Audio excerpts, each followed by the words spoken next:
Hello friends, मी अलका घोडके माझ्या किचनमध्ये तुमचं मनापासून स्वागत करते. तर आज आपण बनवणार आहोत साखर आंबा. उन्हाळ्याचं सीझन असल्यामुळे घरात आंबे आणि कैऱ्या हटतच नाहीयेत आणि त्या आंबे आणि कैऱ्या बघून असं वाटतंय की काय काय बनवू. कैरीची भाजी झाली, कैरीची चटणी झाली, कैरीचं सरबत झालं. आज बनवणार आहोत कैरीचं साखर आंबा. साखर आंबा बनवण्यासाठी मी इथे 4-5 कैऱ्या अशा 5-10 मिनिट पाण्यात भिजवत ठेवल्या होत्या. म्हणजे पाण्यात भिजवल्यामुळे आपल्या कैरीला असा छान ताजेपणा येतो. कैऱ्या ताज्याच होत्या, पण त्याच्यावर जे तेल हे चिकट लागलेलं असते ते भिजवल्यानंतर निघून जाते आणि आपल्याला असं ते चोळून व्यवस्थित काढून घ्यायचे. त्यानंतर कैऱ्या आपल्याला अशा एखाद्या सुती कापडानं किंवा किचनच्या टॉवेलनं पुसून घ्यायच्यात आणि त्या आपल्याला 5-10 मिनिट फॅनच्या हवेखाली सुकवायला ठेवायच्यात. म्हणजे साखर आंबा करताना आपल्याला कैरी पूर्ण सुकवूनच घ्यायची, नाहीतर साखर आंबा लवकर खराब होऊ शकतो. कैऱ्या पूर्ण सुकून झाल्यात. आता आपण त्याला फॅनच्या हवेला ठेवून देऊया. कैरी मी इथं पूर्ण सुकवून घेतली आहे फॅन खाली ठेवून 5-10 मिनिट. आता हिला आपल्याला याचं सोलणीनं हे सोलून घ्यायचंय. जर तुम्हाला असं ठेवायचं असेल तरी तुम्ही याचं साल सुद्धा ठेवू शकता. आता आपण हे साल काढून घेऊया. तर कैरी किसण्यासाठी मी इथे किसणी घेतलेली आहे आणि ही पण आहे एक माझ्याकडे. हिनं किसलं ना तर लांब किसल्या जाते आणि हिनं थोडंसं बारीक होते. तुम्हाला बारीक किसायचं असलं तर तुम्ही अशा प्रकारच्या किसणीने किसू शकता. पण मला थोडं जाड पाहिजे म्हणून मी हिनं किसून घेणार आहे. तुम्हाला दाखवते दोन्हीनं पण कसं किसल्या जाते. तर चला बघूया. पहिले आपण कैरी सोलून घेऊया.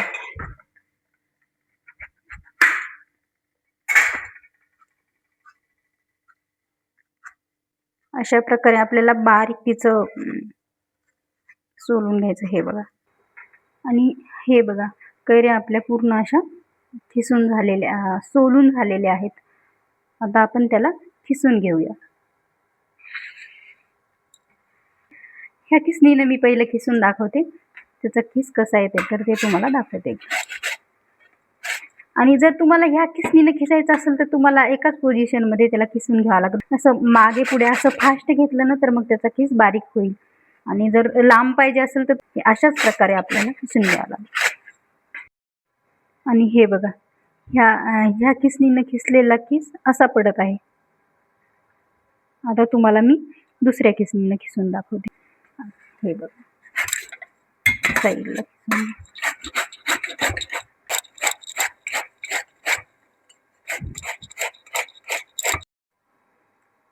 आणि हे बघा, या खिसणीनं खिसलेला खिस आहे हे किती लांब लांब पडलेलं आहे.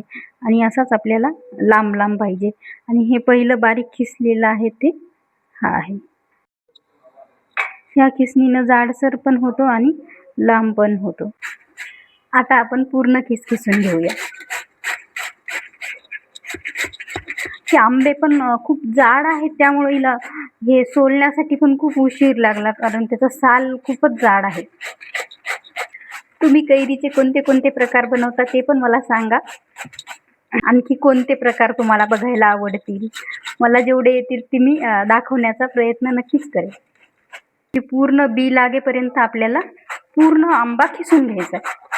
त्याची बी आता पूर्ण बी पर्यंत गेलेला आहे. त्याची कोय जी आहे ना ती दिसत आहे मधातली, तोपर्यंत मी खिसून घेतलं. हे अशा प्रकारेच आपल्याला सर्व आंबे असे खिसून घ्यायचे. सर्व खिस आपला आता खिसून झालाय कैरीचा. आपण आता त्याला मोजून घेऊया एकदा. कैरीचा खिस मोजण्यासाठी मी इथे एक मोठा बाउल घेतलाय आणि त्याने आपण हे आता मोजून घेऊया. आणि मग त्यानुसार आपल्याला ह्याच बाउलनं साखरही मोजून घ्यायची.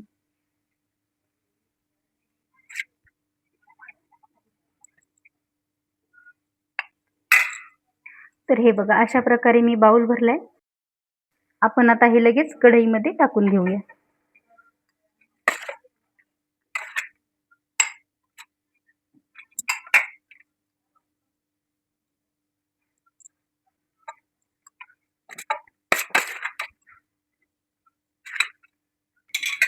तर या बाउलनं 3 बाउल असे आपले खिस झालेला आहे.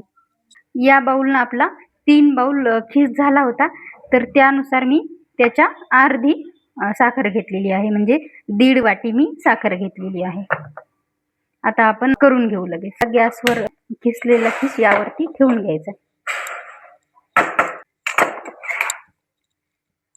यामध्ये मी 10-12 लवंगा आणि काही दालचिनीचे तुकडे 2 ते टाकून घेणार आहे.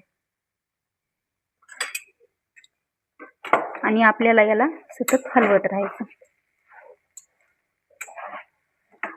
2 मिनिट हा खीस गरम झाला की आपल्याला त्यामध्ये टाकून घ्यायची साखर.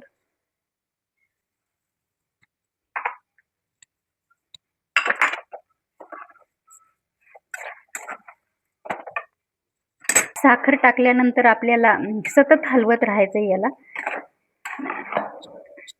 आणि साखरेचं पाणी झालं की नंतर मग गॅस आपल्याला फुल करून घ्यायचं. आणि हे बघा, साखरेचं पूर्ण पाणी झालेलं आहे. आता आपल्याला याला चाचणी येईपर्यंत हलवत राहायचं. 3-4 मिनिटामध्ये चाचणी छान आलेली आहे. आणि हे बघा, चाचणी आल्यानंतर याचा कलर कसा मस्त झालेला आहे. साखर आंबा असा काचेसारखा झाला की किती मस्त दिसतो बघा. असं एकदम त्याला छान चाचणी आली की ते काचेसारखाच दिसतो एकदम. आणि आपला साखर आंबा आता तयार आहे. आपण आता गॅस बंद करूया आणि खाली उतरून घेऊया. झालाय ना एकदम मस्त रसरशीत असा साखर आंबा आपला. या प्रकारेच आपण गुळ आंबाही बनवून घेऊया. त्याची मी रेसिपी लवकरच शेअर करणार आहे, तीही बघा. आणि तुम्हाला साखर आंबा आवडतो का गुळ आंबा ते नक्की सांगा. आता हे साखर आंबा झालेला आपण याला फॅनच्या हवेखाली ठेवू 10-15 मिनिट. आणि थंड झाल्यानंतरच आपल्याला हा भरून ठेवायचा आहे. साखर आंबा थंड झालेला आहे. आता आपण त्याला भरून ठेवू. भरून ठेवताना मी ह्या काचेच्या बरणीमध्येच भरून ठेवलेला आहे. जर आपल्याला स्टोअर करून ठेवायचा असेल तर त्याला काचेची बरणीच यूज करावी लागेल. किंवा मग तुमच्याकडे दुसरी कुठलीही काचेची बरणी असेल तरीही चालते.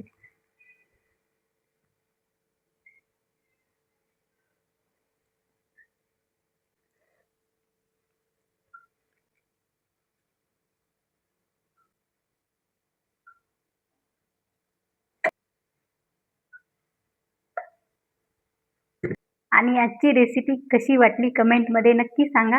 आणि व्हिडिओ आवडला असेल तर व्हिडिओला लाईक करा, चॅनलला सबस्क्राईब करा आणि बेल आयकॉनला क्लिक करा. भेटूया आपण अशाच नवीन रेसिपीमध्ये. तोपर्यंत बाय बाय. खात राहा, मस्त राहा.